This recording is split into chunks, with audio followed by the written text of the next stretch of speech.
Bradesco. Entre nós, você vem primeiro.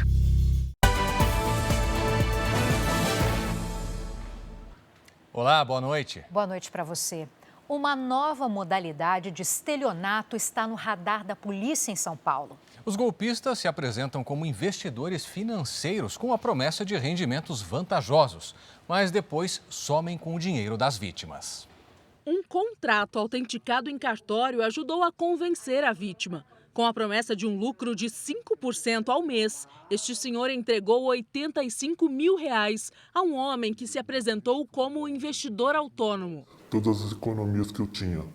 Aconteceu que eu fiz esse investimento com ele para comprar o imóvel e no fim fiquei sem o valor e sem perspectiva nenhuma. Quando ele pediu para resgatar os valores do suposto investimento, percebeu que havia algo estranho. Isso, quando eu pedi para ele, ele foi protelando e até que eu tive que recorrer à advogada, né? O caso foi parar na delegacia. Em depoimento à polícia, o tal investidor autônomo admitiu que não tem autorização ou certificação para realizar investimentos para terceiros, mas faz isso há pelo menos 10 anos. Nós tentamos contato com ele, mas sem sucesso. A denúncia foi registrada há 3 anos. Procurada, a Secretaria da Segurança Pública de São Paulo ainda não informou como está o andamento das investigações. A defesa da vítima pede que o suspeito seja indiciado por estelionato e que o dinheiro seja devolvido. A polícia chamou ele para uma oitiva na delegacia. O suspeito relatou que ele dava esses golpes, que ele prometia 5% de juros e que ele falou que essas pessoas achavam que estavam lucrando esse dinheiro, enquanto não estavam. Todo investimento legítimo deve ser feito por meio de instituições financeiras autorizadas ou pela Bolsa de Valores. Especialistas alertam que um pedido de depósito em conta pessoal já é um sinal nítido de golpe. No primeiro semestre, mais de 11 mil ocorrências de estelionato foram registradas no estado de São Paulo, alta de quase 8% em relação ao mesmo período do ano passado. Rio Grande do Sul é o estado com maior número de feminicídios cometidos contra vítimas que já tinham medidas protetivas. Governo se mobiliza para garantir conversa entre Lula e Donald Trump sobre tarifaço. Indenização prometida há um mês pelo governo federal ainda não foi paga às crianças afetadas pelo Zika vírus. Brasil bate recorde de arrecadação com turismo internacional no primeiro semestre do ano. No Brasileirão, o Ceará vai receber o líder Flamengo em Fortaleza. A transmissão vai ser exclusiva da Record pela TV aberta, também pelo R7 e o Play Plus.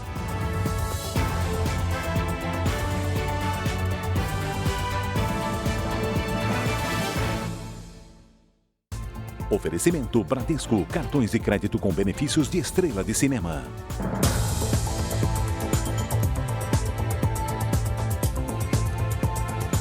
Uma quadrilha que roubou um banco esta semana em Mato Grosso foi presa hoje em Rondônia. Segundo a polícia, 6 suspeitos foram detidos. Os criminosos foram encontrados em uma casa em Vilhena, Rondônia. O município fica a mais de 460 quilômetros de Brasnorte, em Mato Grosso, onde aconteceu o roubo na quinta-feira passada. Homens armados invadiram uma agência bancária e fugiram em uma caminhonete com 2 reféns que foram liberados pouco depois. A ação da quadrilha é conhecida como Novo Cangaço. O veículo dos suspeitos foi encontrado abandonado em uma área de mata. O valor roubado não foi divulgado. A medida protetiva é um direito da mulher vítima de violência, mas nem sempre essa proteção é suficiente. É verdade, Giovana. E olha, só no Rio Grande do Sul, lá nós temos 27% dos casos de feminicídios de vítimas que tinham a medida protetiva. A Marília vive há 2 anos com medida protetiva contra o ex-marido. Uma relação marcada pela violência física e psicológica. A servidora pública foi incluída num programa do governo do Rio Grande do Sul voltado a mulheres em risco extremo de feminicídio. O agressor é monitorado por tornozeleira eletrônica. Houve diversos descumprimentos de medida protetiva, inclusive perseguição na rua, eu com a minha nenê no colo e ele correndo com o carro atrás de mim, dizendo que ia sumir comigo, com a minha nenê. De acordo com o Anuário Brasileiro de Segurança Pública, o Rio Grande do Sul lidera pelo segundo ano consecutivo o número de feminicídios cometidos mesmo com medida protetiva em vigor. Em 2024, foram registrados 14 casos desse tipo no estado, o que representa 27% de todas as ocorrências no país. Em 2025, quase 1.500 mulheres foram mortas no Brasil em razão do gênero. Neste mês de agosto, a Operação Chamar vai intensificar o combate à violência contra a mulher no país. A iniciativa, coordenada pela Secretaria Nacional de Segurança Pública, reúne 50 mil agentes em mais de 2.000 municípios. Nós queremos trazer uma resposta firme, prender efetivamente esses agressores e mostrar que nós temos leis no Brasil e que não irão passar impunes aqueles que cometem violência contra as mulheres, porque homem que é homem não bate em mulher. Tem que denunciar, tem que procurar ajuda. Nunca se cale, sempre tem saída. No Rio foi preso um traficante apontado pela polícia como um dos principais homens que atuam no confronto armado em disputas de territórios entre facções. Igor Gomes Mateus, conhecido como Rugal da Serrinha, foi detido na zona norte do Rio. Ele estava num táxi em alta velocidade quando foi abordado pelos policiais. Segundo a PM, o criminoso está envolvido na morte de um sargento do BOPE durante uma operação no Complexo da Maré, em junho do ano passado. O líder de uma facção criminosa gaúcha foi preso em Buenos Aires, na Argentina, numa ação coordenada com a polícia brasileira. Fábio Rosa Carvalho estava foragido desde fevereiro de 2023, depois de romper a tornozeleira eletrônica. Ele é apontado como um dos principais chefes de uma organização criminosa do Rio Grande do Sul. O suspeito tem antecedentes criminais por tráfico de drogas, roubo e homicídios. É grande a movimentação nos bastidores do governo brasileiro para preparar um possível contato entre o presidente Lula e Donald Trump. Ontem, o presidente americano disse que está disponível para conversar com Lula sobre o tarifaço. Há 4 dias do início da cobrança da tarifa de 50% sobre cerca de 3.800 produtos brasileiros exportados para os Estados Unidos, o governo ainda estuda um jeito de tentar reverter a medida. A expectativa é de uma conversa entre os dois presidentes nos próximos dias. A possibilidade surgiu depois que Donald Trump disse que poderia falar quando Lula quisesse. O ministro da Fazenda, Fernando Haddad, diz que o Brasil também está disposto ao diálogo. Eu acho ótimo, né? E a recíproca eu tenho certeza que é verdadeira também, né? O presidente Lula estaria disposto a receber um telefonema dele quando ele quisesse também. E conforme eu já disse anteriormente, é muito importante a gente preparar esse encontro, preparar essa conversa. A diplomacia brasileira defende que a conversa gire somente em torno do tema econômico, passando longe da questão política. O meio a ser usado, se telefone ou chamada de vídeo, ainda não está definido. Para este especialista em relações internacionais, a conversa entre os dois líderes, a primeira desde que Trump anunciou o tarifaço, pode trazer resultados, mas exige cuidados. A declaração do presidente Trump de que ele estaria disponível a qualquer momento, dado a entender a forma como ele se expressou, para falar com o presidente Lula diretamente, ela indica que o Brasil não está com o diálogo obstruído com os Estados Unidos. Eu acho que o Brasil vai utilizar essa pequena abertura que o Trump está indicando para preparar, quem sabe, um encontro entre os dois em setembro, à margem, como se diz, da Assembleia Geral das Nações Unidas. Na semana que vem, as equipes econômicas do Brasil e dos Estados Unidos também devem se reunir. O encontro entre o ministro da Fazenda, Fernando Haddad, e o secretário do Tesouro americano, Scott Bessent, ainda não tem data confirmada, mas pode abrir caminho para uma conversa entre os presidentes dos dois países nos próximos dias.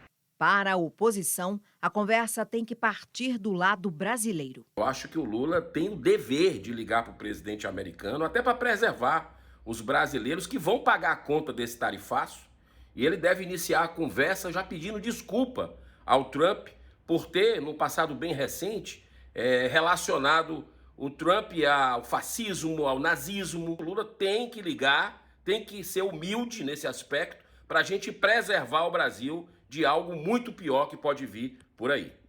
E a tarifa de 50% atinge em cheio as exportações do Ceará, principalmente de aço e de pescados. As 3 últimas cargas desta empresa foram embarcadas hoje sem a nova taxação. 60 toneladas de peixe costeiro para os Estados Unidos. Há 30 anos no ramo, o Paulo fechou contratos milionários com o mercado americano, mas agora teme perder uma das principais fontes de renda. Para nós é terrível.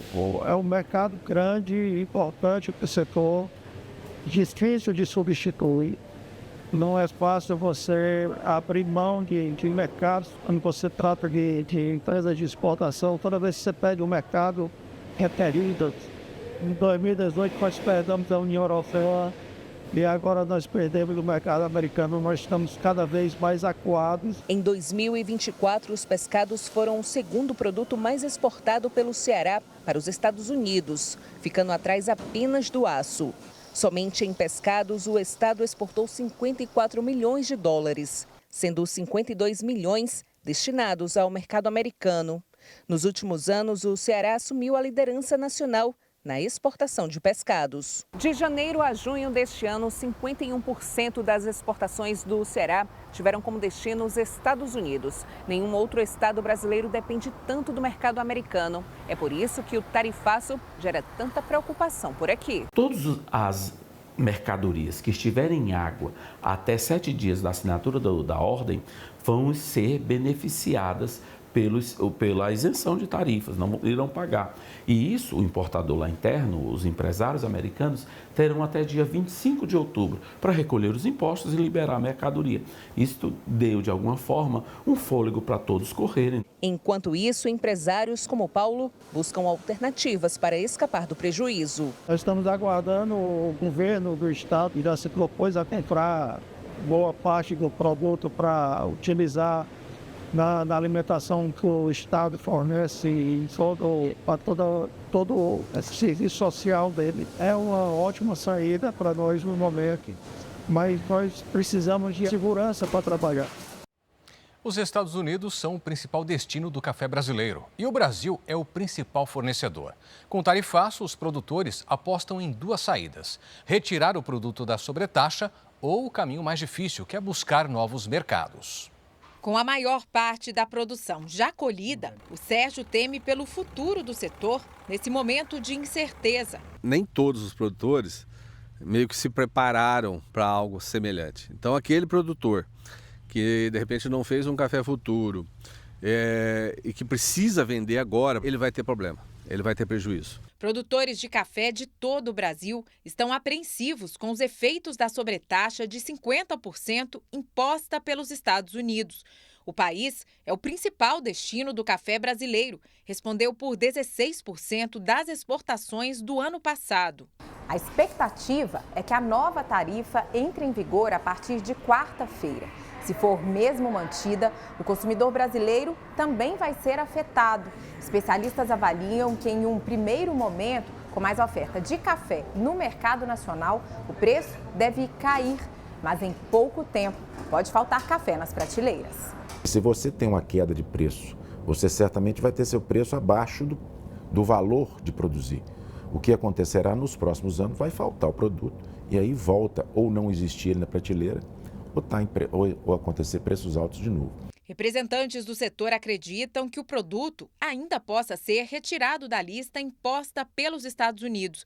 É que hoje o Brasil é o principal fornecedor do café consumido por lá. A gente não enxerga outro país no mundo que possa fornecer ao americano o café que ele consome.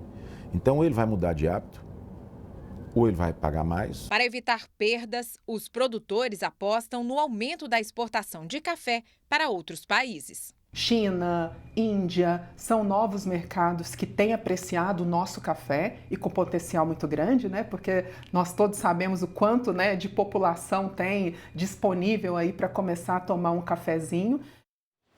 E o governo chinês aprovou a habilitação de mais 183 empresas brasileiras para exportar café ao país.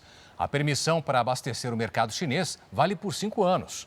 Só o acordo firmado em novembro com a maior rede de cafeterias chinesa vai garantir o envio de 240 mil toneladas de café ao país até 2029. O valor estimado é de mais de 13 bilhões de reais. Depois de provocações da Rússia, o presidente americano Donald Trump ordenou que 2 submarinos nucleares fossem posicionados no que chamou de regiões apropriadas. A declaração sinaliza uma possível proximidade ao território russo.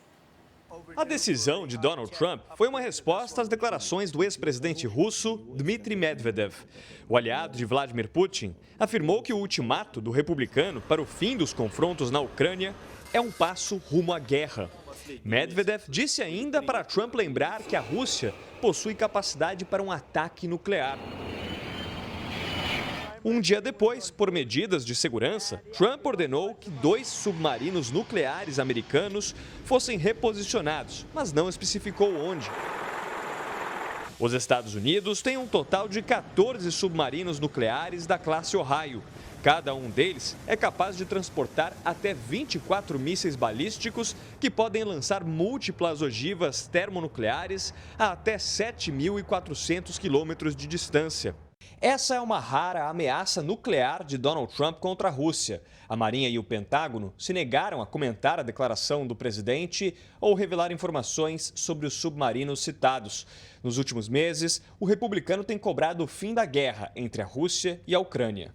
Outro tema que tem sido uma bandeira de governo é o combate à imigração ilegal. Hoje, pelas redes sociais, o presidente americano afirmou que nenhuma pessoa entrou ilegalmente nos Estados Unidos nos últimos 3 meses e comemorou. Os números da fronteira são incríveis. De acordo com um comunicado da Casa Branca, quase 150 mil imigrantes ilegais foram detidos desde o início da segunda gestão de Trump. Cerca de 50 mil casos aconteceram nas últimas 8 semanas. A polícia dos Estados Unidos procura por um homem que atirou contra um bar no estado de Montana. 4 pessoas morreram. O suspeito foi identificado como Michael Brown, de 45 anos, um ex-sargento do exército americano. Ontem, ele entrou no bar e atirou contra as pessoas que estavam no local. Um funcionário e 3 clientes morreram. Brown morava ao lado do bar e teve a casa revistada. A motivação do ataque ainda é investigada. O grupo terrorista Hamas divulgou imagens dramáticas de um refém israelense esquálido e mantido em condições desumanas. A família autorizou a divulgação. Nas imagens, Eviatar Davi, de 22 anos, aparece desnutrido em um túnel de Gaza. Ele risca os dias em um calendário improvisado.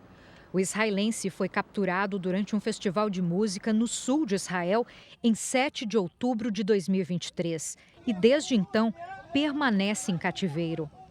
O irmão, Ilai, diz que Eviatar está sendo usado como um experimento vivo em uma campanha de fome e que os reféns nessas condições podem ter apenas dias de vida. They may have only days left to live. Em Tel Aviv, manifestantes voltaram às ruas para cobrar a libertação dos reféns. Familiares dos sequestrados se encontraram com o enviado especial dos Estados Unidos, Steve Witkoff, que também visitou a faixa de Gaza. Segundo autoridades israelenses, ainda não há previsão de um acordo com os terroristas. O chefe do exército disse que, se não houver avanços com a libertação dos sequestrados, as operações militares vão continuar. Ao todo, 49 reféns ainda estão em cativeiro. 27 deles foram declarados mortos. Pelo menos 9 pessoas foram presas durante protestos contra imigrantes na Inglaterra. Centenas de pessoas foram às ruas neste sábado. De um lado, manifestantes levavam bandeiras da Inglaterra e pediam a expulsão dos refugiados. Do outro, ativistas denunciavam o protesto contra os imigrantes. Depois de confrontos, os 2 grupos foram separados pela polícia. Nas últimas semanas, dezenas de protestos anti-imigração foram registrados no Reino Unido. Uma onda de calor extremo dificulta o trabalho dos bombeiros para conter os incêndios florestais na Espanha e em Portugal. Bombeiros trabalham dia e noite para conter incêndios que se espalham na Espanha. Este agricultor, dono de uma fazenda de oliveiras, disse que já enfrentou o fogo em anos anteriores, mas desta vez perdeu toda a plantação. Especialistas alertam que as mudanças climáticas estão agravando o calor e a seca em várias partes da Europa, elevando o risco de incêndios florestais.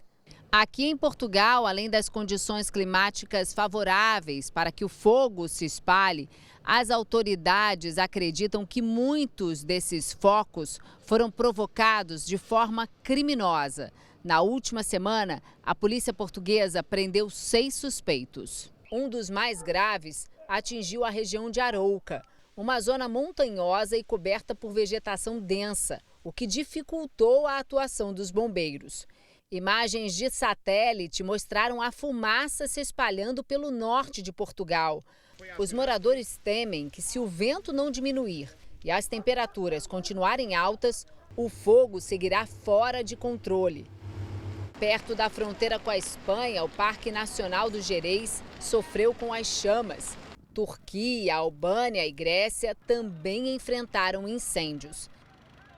Segundo o Sistema Europeu de Informação sobre Incêndios Florestais, uma área equivalente ao território de Luxemburgo foi devastada pelo fogo só este ano. E o verão na Europa não dá sinal de trégua. Em Portugal, são previstas temperaturas acima dos 40 graus neste domingo. Depois de uma semana gelada, esquentou hoje à tarde na capital paulista. Vamos conversar com a Lidiane Sayuri para saber se esse cenário vai continuar nos próximos dias. Lidiane, boa noite. Podemos contar com essas temperaturas até quando? Olha, Giovana, por pouco tempo, viu? Só até segunda-feira. Boa noite para você. Clébio, boa noite. E uma ótima noite para você que está com a gente. A partir de terça, o avanço de uma nova frente fria vai provocar mais uma queda de temperatura. Domingo de tempo firme e ensolarado na cidade de São Paulo. À tarde, esquenta até os 26 graus e tem alerta para baixa umidade do ar. Na segunda, terá sol, mas as temperaturas caem para 24. Na terça-feira, virada no tempo, com chuva a qualquer hora e até 18 graus. Hoje, a chuva mais pesada foi registrada entre os estados de Sergipe e Alagoas. Aqui no nosso satélite, as manchas coloridas indicam onde estão as instabilidades. Amanhã, a circulação de ventos na atmosfera e o deslocamento da frente fria espalham as nuvens de chuva sobre os 3 estados da região sul e parte de Mato Grosso do Sul. No centro-oeste e no sudeste, o ar seco ganha força e mantém a umidade do ar baixa durante a tarde.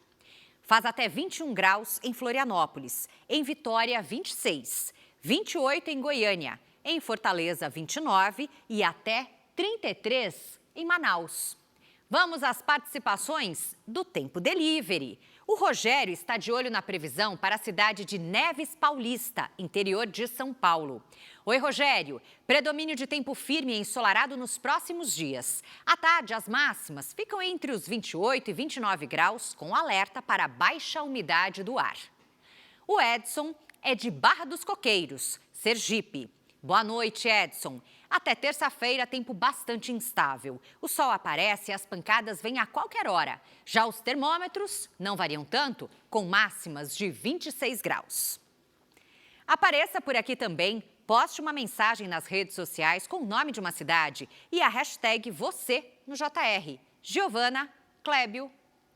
Obrigado, Lid. Veja daqui a pouco.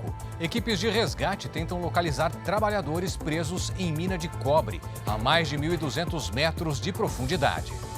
E a seguir, amanhã vai ter jogão com o líder do Campeonato Brasileiro aqui na Record. Na Arena Castelão, 40 mil ingressos já foram vendidos para Ceará e Flamengo.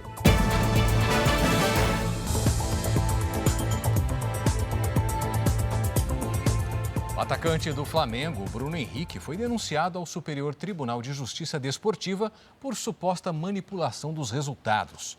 O jogador pode ser suspenso por até 2 anos. A denúncia é o desdobramento de uma operação da Polícia Federal que indiciou o jogador do Flamengo em abril por fraude esportiva e estelionato. As investigações tiveram início depois da partida do Flamengo contra o Santos pelo Campeonato Brasileiro em 2023. Bruno Henrique teria tomado um cartão amarelo de propósito para favorecer apostadores. O caso chegou a ser analisado e arquivado pelo Superior Tribunal de Justiça Desportiva por falta de provas. Mas as suspeitas avançaram na esfera criminal. Agora, o STJD afirma que o cenário mudou completamente com a conclusão das investigações da Polícia Federal e o compartilhamento das provas. A Procuradoria destaca que Bruno Henrique reforçou o acordo para a fraude às vésperas da partida, reiterando ao irmão que cumpriria o combinado. E apostas foram direcionadas ao mercado de cartões do atacante, provocando movimentação atípica, que levou inclusive algumas plataformas a bloquear os pagamentos. Além do jogador e do irmão, 3 atletas amadores também foram denunciados pela Procuradoria. O caso ainda não tem data para ser julgado. Bruno Henrique vai responder por atuar voluntariamente para prejudicar a própria equipe e de forma antiética, para influenciar o resultado da partida. A depender da análise da Justiça Desportiva, o jogador pode receber, entre outras penas, até 2 anos de suspensão. A defesa de Bruno Henrique afirmou que o caso já havia sido arquivado pelo STJD e que a nova acusação terá o mesmo desfecho. O Flamengo não se manifestou. Fim de semana chegou e com ele a 18ª rodada do Brasileirão.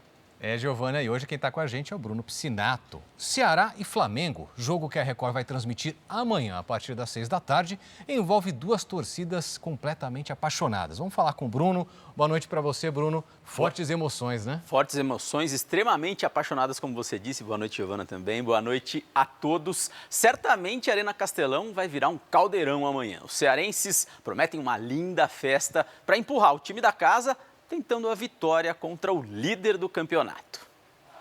O torcedor do Ceará é um apaixonado, que expõe esse amor em forma de poesia. Amanhã é o grande dia de um jogo com emoção. Tem futebol ousadia na Arena Castelão. Os jogadores sabem que a Arena Castelão vira um caldeirão em dia de jogo. Vai ferver mesmo pela temperatura que não só da temperatura, né, de graus, mas a temperatura que a gente tem essa conexão com o torcedor, né? É um torcedor que vibra muito, cobra muito também, e tá certo, tem que cobrar quando precisa cobrar, mas é um torcedor que pulsa, que nos passa uma energia muito positiva. A torcida do Ceará está preparando uma grande festa aqui na Arena Castelão, com direito a mosaico e 40 mil torcedores na arquibancada. A torcida do Flamengo também vai marcar presença, assim como o artilheiro Arrascaeta. Vai encher de flamenguista e ainda mais com a Arrascaeta em campo, não tem como. Arrascaeta já fez 9 gols no campeonato, está na briga pela artilharia e ele não vem sozinho. Bruno Henrique e Jorginho também devem voltar ao time titular, além dos recém-contratados Saul, Emerson Royal e Samuel Lino. Nossa prioridade é vencer todos os jogos e é isso que a gente faz quando está vestindo a camisa do Flamengo. E todos os jogadores que estão no nosso grupo, não sei quantos temos ao todo, mas todos têm capacidade de entrar e dar conta do recado independente do jogo. O Ceará não vai ter vida fácil contra o líder do Brasileirão. O Ceará virou desafiador de líderes do campeonato. É um momento interessante, embora a equipe seja uma equipe ainda muito irregular, que alterna desempenho de jogo para jogo, ela tem todas as condições de fazer mais um bom jogo diante do Flamengo. Mas é um desafio. E para não se esquecer desse jogão, um convite especial em forma de cordel. Então que vença o melhor e quem mais se entregar. E é aqui na Record que esse jogão vai passar.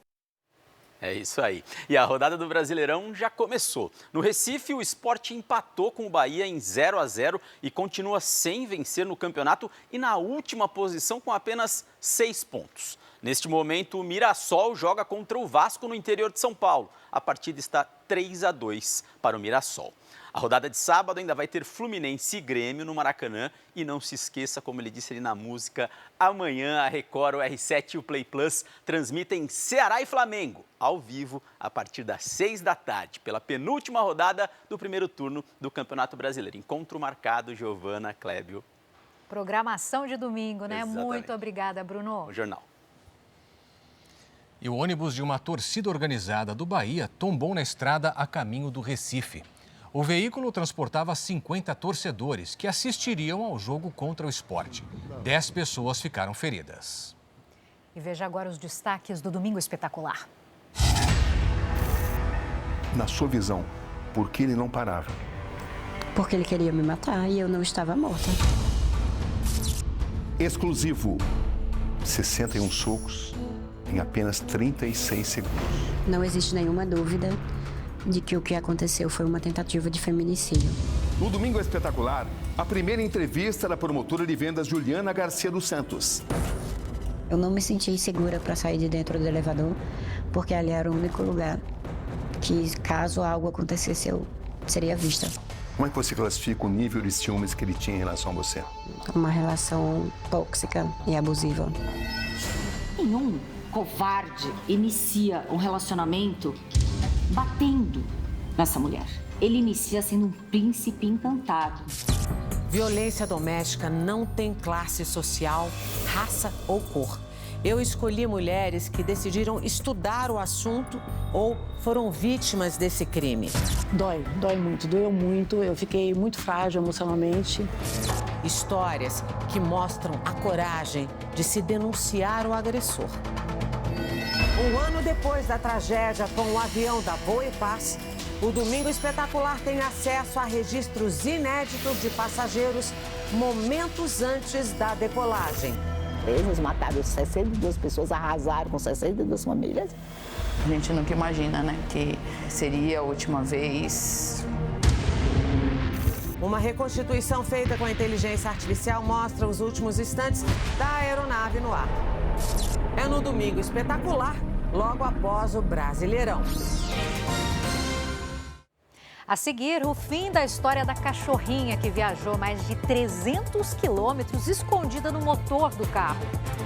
E também o Brasil bate recorde em receita de turismo internacional. No Rio, a taxa de ocupação do setor hoteleiro ficou acima dos 78%.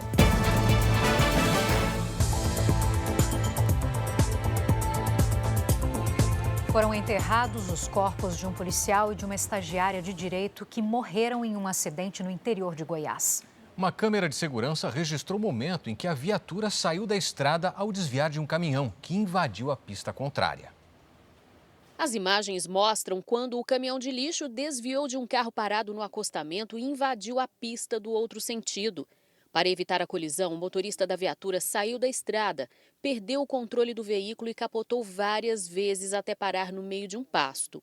O carro foi arremessado para o alto antes de atingir o chão e capotar. O acidente aconteceu na quinta-feira na GO 330, entre Anápolis e Leopoldo de Bulhões, em Goiás. Morreram a estudante de direito Amanda Monteiro, de 19 anos, e o agente da Polícia Civil Ananias Batista, de 52 anos. Amanda cursava Direito na Faculdade de Anápolis e havia acabado de conseguir a vaga de estágio na Polícia Civil. Todo mundo gostava demais dela, muito sorridente, muito guerreira, tinha seus sonhos. Começou a faculdade já projetando uma carreira jurídica, porque ela se encantou pelo direito. O agente Ananias Batista também atuava na área de proteção animal. Ele foi homenageado por colegas de profissão, amigos e parentes. Era uma pessoa que todo momento estava sorrindo. Eu vou lembrar dele assim, alegre, prestativo, uma pessoa que onde me via fazia o maior... Ó, Jean, via lá, me abraçava. Os outros dois ocupantes da viatura, o delegado Leonardo Sanches e a estagiária Ana Caroline Siqueira Mendes, foram levados pelo helicóptero da Polícia Militar para o Hospital de Urgências em Goiânia. De acordo com o último boletim médico, o estado de saúde deles é considerado grave, mas estável. O motorista do caminhão fez o teste do bafômetro, que deu negativo. Ele foi liberado depois de ser ouvido pela polícia. Agora, a investigação vai determinar a responsabilidade de cada um no acidente. No Chile, equipes de resgate localizaram o corpo de um dos trabalhadores que ficaram presos em uma mina de cobre do país. De acordo com as autoridades, 5 mineiros estavam no local na última quinta-feira, quando um terremoto provocou o desabamento. Mais de 100 socorristas realizam as buscas. Entre eles, especialistas que participaram do resgate de 33 mineiros presos por quase 70 dias numa mina subterrânea em 2010. O caso teve repercussão internacional. Nesta semana, um avião que saiu dos Estados Unidos enfrentou uma turbulência tão forte que 25 passageiros ficaram feridos. Casos assim têm se tornado mais frequentes. Pesquisadores relacionam as mudanças climáticas. Imagens registradas pela torre de controle mostram o pouso de emergência em Minneapolis, no centro-oeste americano. O voo da Delta Airlines saiu de Salt Lake City, em Utah, com destino a Amsterdã, na Holanda. Passageiros relataram momentos de pânico a bordo. Tinha vidros voando, celulares e até carrinhos de refeição, que são muito pesados, contou essa passageira. A turbulência severa foi registrada 2 horas depois da decolagem. Quem estava sem cinto foi lançado contra o teto. Tinha uma menina que gritava, "Nós vamos morrer". Tentei acalmá-la, mas eu também pensei que nós íamos morrer. Havia 288 pessoas a bordo. 25 foram hospitalizadas. Em 2019, um passageiro registrou um caso semelhante com a mesma empresa, num voo entre a Califórnia e Washington. A turbulência severa acontece quando o ar sobe e desce bruscamente dentro de nuvens de tempestade. Especialistas afirmam que o aquecimento global altera padrões de vento em grandes altitudes. Estimativas apontam até 5.000 episódios de turbulência severa a cada ano. E um estudo feito no Reino Unido indica que o número pode triplicar nas próximas décadas. A travessia do Atlântico Norte tem sido um desafio para os pilotos. Os voos mais críticos estão entre Estados Unidos e Reino Unido e entre o Canadá e o Caribe. A turbulência nessas rotas cresceu 55% em 40 anos. Outras regiões também devem registrar aumento de casos, como o leste da Ásia, o norte da África e o Oriente Médio. Mais de 5 milhões de turistas visitaram o Brasil nos primeiros 6 meses deste ano. E o país bateu o recorde de arrecadação, 23 bilhões de reais. Adivinha o destino? O estado do Rio de Janeiro, o principal dos visitantes estrangeiros. Várias paisagens em um país só. De praias paradisíacas a serras cobertas por neve. A diversidade brasileira atrai cada vez mais estrangeiros. O Brasil bateu o recorde em receita de turismo internacional no primeiro semestre deste ano. De janeiro a junho, os estrangeiros injetaram o equivalente a 23 bilhões de reais na economia brasileira, quase 13% a mais do que no mesmo período do ano passado. O Brasil vai passar de 8 milhões de turistas, o que nunca chegamos a 7. Então é notícia espetacular, porque é o Brasil inteiro gerando em todas as regiões brasileiras cresceram, as 5 regiões cresceram. O Rio de Janeiro foi o destino mais procurado. Cidade cheia é sinônimo de hotéis lotados. O setor teve ocupação acima de 78% nos 6 primeiros meses de 2025. Esse grande período, ele é um reflexo do contínuo crescimento de demanda da nossa cidade, proporcionado por grandes eventos, eventos corporativos, congressos, shows e, obviamente, os já consagrados pontos turísticos de nossa cidade, as praias, a cultura e a gastronomia. Boa notícia também para quem busca emprego. Este hotel, na orla de Copacabana, precisou contratar mais funcionários para atender a alta demanda. Na média, a gente contratou, o nosso quadro aumentou em 10%. E principalmente no atendimento ao cliente, a parte de garçom, arrumadeira, recepção, quer dizer, o volume total foi de 10% que a gente aumentou. O Brasil registrou mais de 5 bilhões de transações pelo Pix no mês passado. Foram movimentados mais de 2 trilhões de reais. Giovana, o Pix se tornou mesmo o queridinho do Brasil. E de olho nesses números, comerciantes de outros países passaram a adotar o sistema de pagamento para facilitar a venda aos brasileiros. O aviso é em português, mas a loja é argentina. É cada vez mais comum encontrar no comércio de Buenos Aires a opção do pagamento por Pix. O Juan, que tem uma loja de vinhos, diz que era um pedido dos clientes brasileiros. Aceptam Pix, ao princípio não sabíamos nem o que era. A brasileira Ruane é subgerente de uma loja de doce de leite na capital argentina. A maioria surpreende porque já é normal ir para outro país e fazer o câmbio para a moeda local. Mas quando a gente fala que pode pagar no Pix, eles até se animam a comprar mais ainda por causa do Pix. Em Portugal, também é possível usar o Pix. O sistema de pagamento passou a ser aceito há 1 ano nesta loja de departamentos. No Brasil, nós sabemos que se paga com Pix na praia. Por exemplo, uma garrafa de água, uma água de coco. Aqui no Brasil, o Pix é o meio de pagamentos preferido, mais usado do que dinheiro ou cartões bancários. No fim de junho, havia mais de 159 milhões de pessoas físicas cadastradas como usuários. É uma facilidade que chamou a atenção de comerciantes em locais no exterior que recebem muitos turistas brasileiros. Nas compras em outros países, ou a loja tem conta no Brasil, ou recebe por meio de empresas de pagamentos que fazem a intermediação da transação. Quem faz a compra paga instantaneamente, como aqui no Brasil. A conversão do câmbio é feita pela empresa na hora, incluindo o IOF, o Imposto sobre Operações Financeiras. Você tinha o dólar custando R$ 5,50. Ao final do período de 10 dias, esse dólar foi para R$ 5,70. Você tem ali o valor do fechamento da fatura maior do que foi no momento da compra e você paga mais justamente por isso. E a gente faz agora um alerta, porque uma prática não reconhecida pelo Conselho Federal de Odontologia tem se popularizado nas redes sociais. Pois é importante a gente noticiar isso. Segundo especialistas, além da falta de respaldo científico, a chamada odontologia biológica pode causar problemas graves à saúde do paciente.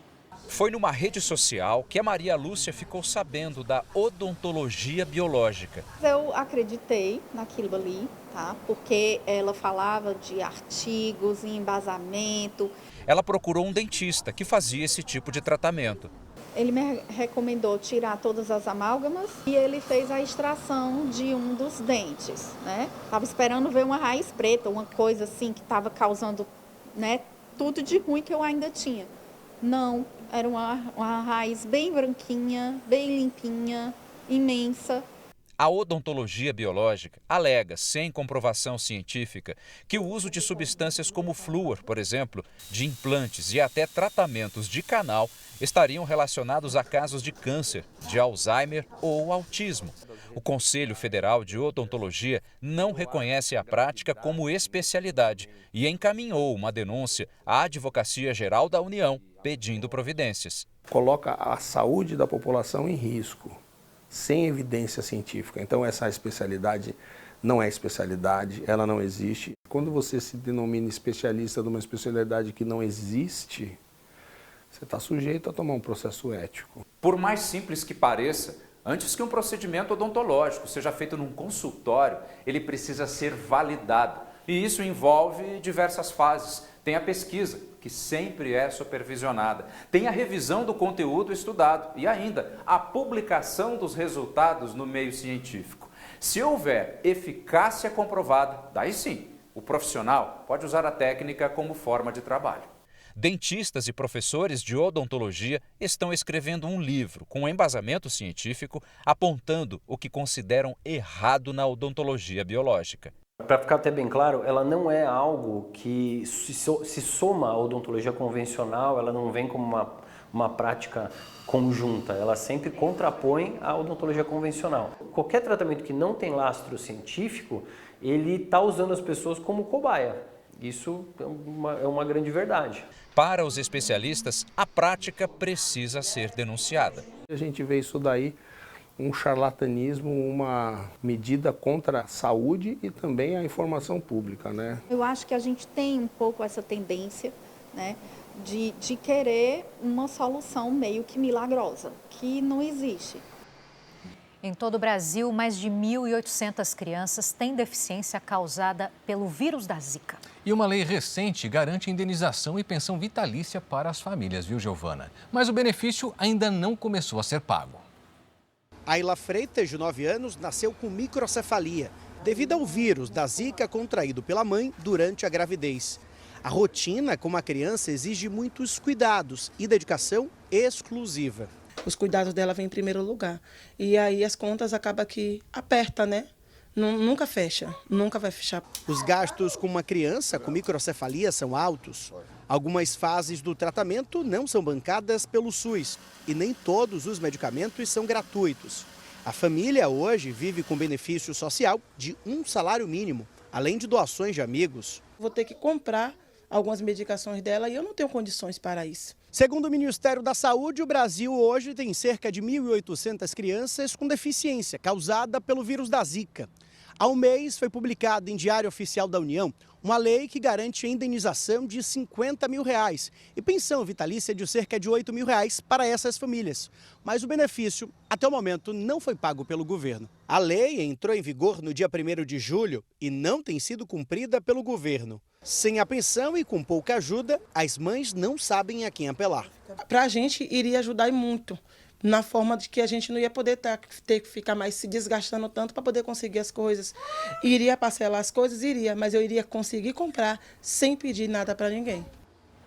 O Jornal da Record questionou o governo federal e também a Advocacia Geral da União sobre o descumprimento da lei, mas até o momento não houve resposta. E o Pará é o estado da Amazônia com o maior número de pessoas sem energia elétrica em casa. Dá para imaginar isso, Giovana? É difícil, né? Bom, mais de 400 mil moradores enfrentam esse problema. Bom, o Jornal da Record viajou até Breves, cidade onde muitas famílias vivem na escuridão. Seu Orisvaldo não tem energia elétrica em casa. Ele gasta mais de R$600 por mês para comprar combustível para o gerador, que só fica ligado à noite por 3 horas, e gelo para armazenar a comida. E não está fácil para a gente também conseguir dinheiro, porque a gente tem que batalhar no dia a dia, aí, pescando ou tirando açaí, aí a dificuldade é grande. Daqui da comunidade São João é possível ver a sede de Breves ao fundo. Em uma embarcação do tipo rabeta, a viagem não dura nem 10 minutos. E em linha reta, são menos de 2 quilômetros. Aqui, mais de 50 famílias vivem na total escuridão. Alguns moradores fazem ligação clandestina para ter luz. A gente usa uma perna do fio que vem da cidade e a outra a gente faz uma invenção que é chamada fio terra, né? Onde a gente utiliza só a lâmpada mesmo. O Pará é o estado da Amazônia com mais pessoas vivendo sem energia elétrica. 409 mil moradores enfrentam esse problema. Breves é o município com a maior população sem acesso à eletricidade na região. Os dados de 2021 são os mais recentes do Instituto de Energia e Meio Ambiente, que afirma: pouca coisa mudou. A gente viu, nesses últimos anos, lá de 21 para cá, um avanço da política pública nacional, né, que é a Luz para Todos, um avanço desse acesso. Porém, esse acesso ainda não conseguiu universalizar. Como a Amazônia ela é muito grande, as pessoas vivem muito espalhadas, com uma concentração populacional muito baixa, então é difícil se chegar a todo mundo por essas soluções de extensão de rede. Fora do Brasil, novos ataques aumentaram a tensão na guerra entre Rússia e Ucrânia. Só nas últimas 24 horas, pelo menos 6 pessoas morreram e outras 37 ficaram feridas nos ataques aéreos da Rússia em diferentes regiões da Ucrânia. Em resposta, drones ucranianos atingiram alvos no oeste da Rússia, matando 3 pessoas e ferindo 2. Segundo o exército da Ucrânia, as explosões acertaram instalações petrolíferas. Pão feito com macarrão triturado, filas para buscar comida, exploração do trabalho em seringais no norte do país. Tudo isso aconteceu no Brasil durante a Segunda Guerra Mundial. E neste mês de agosto, completa 80 anos dos ataques atômicos ao Japão. O documentário original Play Plus, Ecos da Segunda Guerra, mostra como estão Hiroshima e Nagasaki. Com o uso da inteligência artificial, fotos antigas ganham vida para ajudar a contar essa história marcante que mudou o mundo.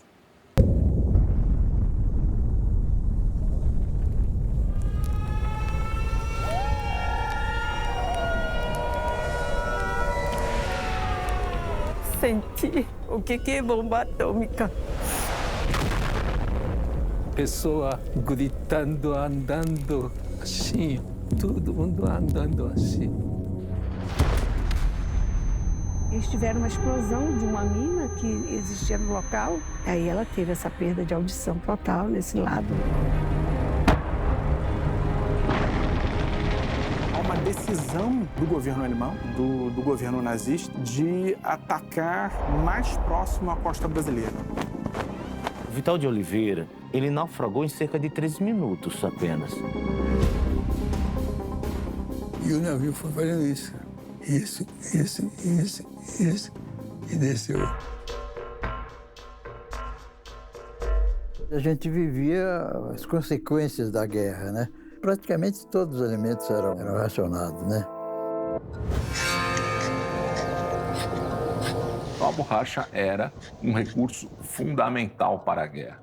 A exploração da borracha era um sistema de escravidão, praticamente. O patrão judiava com o seringueiro que só. Meu pai estava num campo de batalha, só que era um campo de batalha diferente.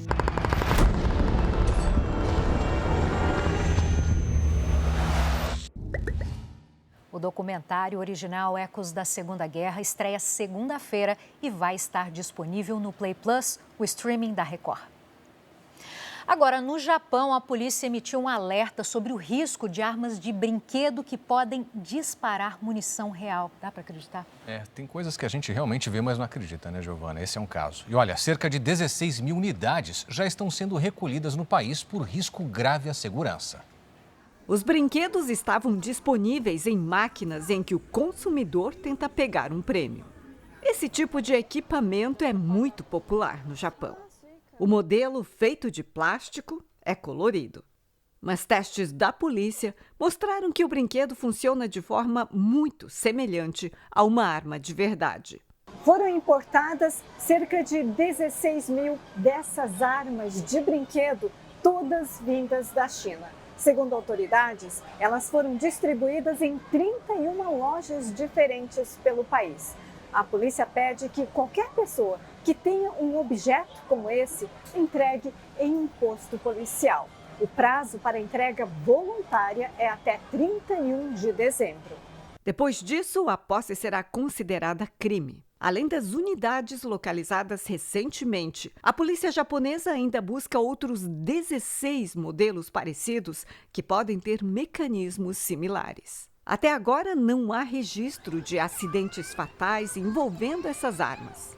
Mas a capacidade de disparar munição real transforma qualquer uso, ainda que de brincadeira, em risco grave. O Japão tem leis extremamente rigorosas para controlar a circulação e o uso de armas de fogo. Com 124 milhões de habitantes, o número de mortes por disparos fica em torno de 10 por ano, um dos mais baixos do mundo.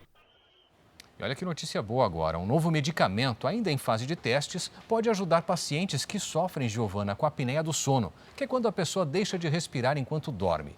E tem muita gente, viu? Mais de 30% dos brasileiros sofre com esse distúrbio. Já faz mais de 10 anos que é raro a Zuleika ter uma boa noite de sono.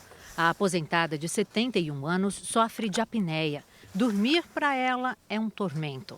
As noites de sono, às vezes, você está assim, daqui a pouco você acorda fazendo assim, a boca seca, essa parte todinha da boca seca e o nariz seco, e você parece estar se sufocando.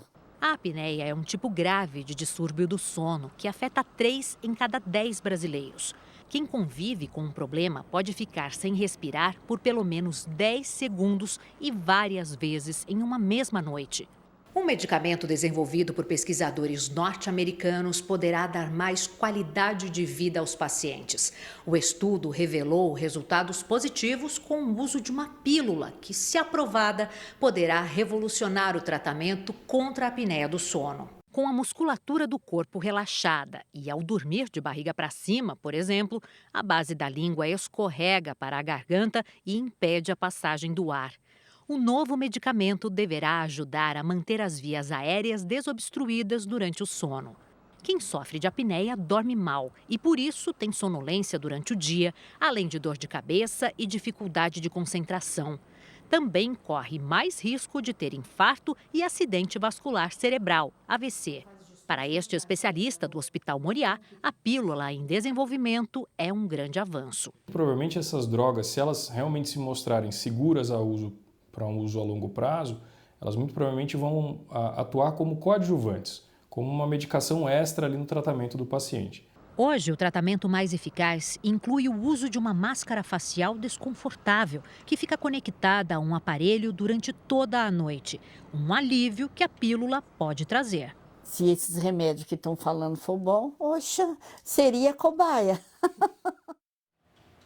Uma cachorrinha muito peralta percorreu mais de 300 quilômetros escondida no motor de um carro em Mato Grosso. O animal só foi encontrado depois que o tutor parou o veículo em uma oficina mecânica. Nem os melhores roteiristas imaginariam esta cena. Olha o cachorro aqui dentro, rapaz, do peito de aço. Vem cá, vem. Esta é a protagonista, a Xuxa, de 10 anos, que viajou escondida no protetor do cárter do carro da família. O chefe da oficina dessa concessionária estava no momento em que a cachorrinha foi encontrada. Ô, Totó, o que você está fazendo aí? A princípio achamos que era um animal silvestre, né? Mas quando nós chegamos próximo ali, a gente viu que era um pet, né? Um cachorrinho até idoso, né? Ele estava até espantado, né? Foi um susto para nós todos aqui da oficina, né? Chovia quando Xuxa, com medo dos trovões, conseguiu se esconder na parte de baixo do carro. E o trajeto foi longo. A cachorrinha Xuxa percorreu mais de 300 quilômetros, saindo de Nova Andradina, no interior do estado, para Campo Grande. Por sorte, ela se manteve firme durante todo o caminho e chegou até aqui. O tutor veio à capital para fazer a revisão do veículo. Eles acreditam que por causa da chuva o motor não aqueceu tanto e isso evitou ferimentos. Para tirar a cachorrinha do motor, muito cuidado. Assustado. Tá assustado. Nós demos água, né? Até que o tutor falou que ia trazer a ração, né? Para poder trazer a ração e levar embora ao mesmo tempo, né? Mas nós procuramos dar água para ele ali e tentar acalentar, né, o animal ali, né? Porque o animal estava bem apavorado. Quando os tutores souberam, vieram buscar a Xuxa na hora. Liguei para um casal de amigo nosso em Campo Grande, eles foram buscar ela, cuidaram dela, né? Graças a Deus ela chegou aqui nervosa, mas está tudo bem, não está machucada, não tem nada. Pelo susto que a Xuxa deu em todo mundo, vai ser paparicada por um bom tempo. Assustado. Tá assustado. Ô, neném. Essa demonstrou que é valente, né? Terminou tudo bem, Ainda bem, né? Olha esse dado agora. Mais de 65 mil crianças foram registradas só com o nome da mãe. Isso no primeiro semestre deste ano no Brasil. O que muita gente não sabe, né, Clébio, é que as defensorias públicas oferecem serviços de reconhecimento de paternidade e maternidade, tanto biológicas quanto socioafetivas. Carlos Augusto é pai da Kathleen, de 18 anos. Não o biológico, mas o que sempre esteve ao lado dela. Eu sempre esperei, né, de ter um pai ao meu lado, porque sempre foi eu e minha mãe a sós. Então, assim, a minha mãe, ela fez por bastante tempo o papel de pai e mãe, mas hoje eu posso ter o meu pai ao meu lado. Em 2019, a menina participou do programa Meu Pai Tem Nome, promovido pela Defensoria Pública de Goiás. Era uma ação isolada, mas que atualmente acontece em todo o país. Este ano, o Dia D vai acontecer no dia 16 de agosto e as inscrições já estão abertas. Com esse reconhecimento, nós garantimos direitos, como o direito a uma pensão alimentícia, a convivência familiar, o direito à herança. Isso traz a dignidade, né, o resgate da história para que o documento reflita exatamente qual é a história da pessoa. Estimativas apontam que cerca de 5 milhões de brasileiros não possuem o nome do pai na certidão de nascimento. Número que não para de subir. Só no primeiro semestre deste ano, mais de 65 mil crianças foram registradas apenas com o nome da mãe. Kathleen saiu dessa lista e hoje está muito feliz. Um sentimento de muita gratidão de ter um pai hoje ao meu lado, que cuida de mim, está sempre por perto. Para mim, essa mudança desses 6 anos, de 2019 até agora, foi de grande aprendizado para mim, né? De amar mais ela e ter ela ao nosso lado como família e andarmos juntos. A cidade de Joinville, em Santa Catarina, é a sede do maior festival de dança do mundo. E o evento, que reúne bailarinos de todo o planeta, tem um destaque especial este ano, viu? A inclusão. Nesta edição, o maior festival de dança do mundo tem 265 bailarinos com mais de 60 anos. Dona Deusa, de 91, é a bailarina mais experiente inscrita. Ela apresenta 16 coreografias. Enquanto a saúde der e a perna der, eu não vou parar. A presença de bailarinos com síndrome de Down é a confirmação de que há espaço para todos. É quando a arte se torna o espelho de uma sociedade que avança na inclusão. É bem da verdade deles, então eles vão se expressando e a gente, poxa, que legal, vamos fazer assim. Estou realizada. O pai e a mãe vai me ver. É meu sonho, primeira vez. Que linda, filha. Parabéns. Eles entregam um show de humanidade e ensinam uma lição de superação. A gente se emociona fácil. Citado como o maior festival de dança do mundo no Guinness Book desde 2005, o evento é também o mais antigo do Brasil, com realização ininterrupta. Grupos de 25 estados brasileiros, do Distrito Federal e de 5 países se apresentam. Companhias da França, Bélgica, Espanha e México realizam audições. A 42ª edição do evento também inaugurou o primeiro Museu da Dança da América do Sul.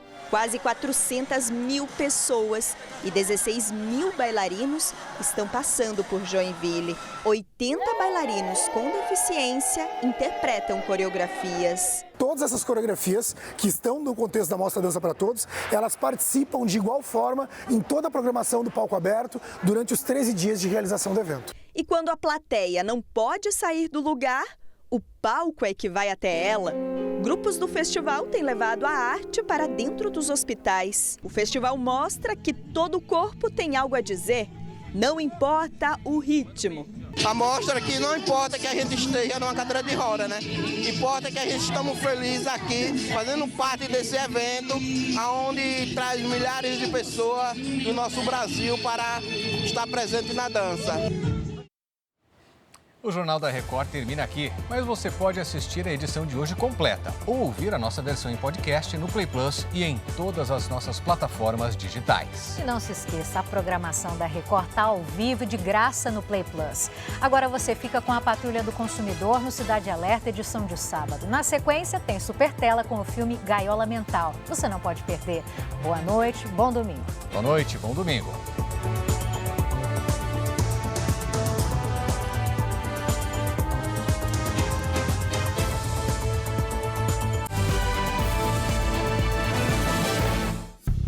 Bradesco. Entre nós, você vem primeiro.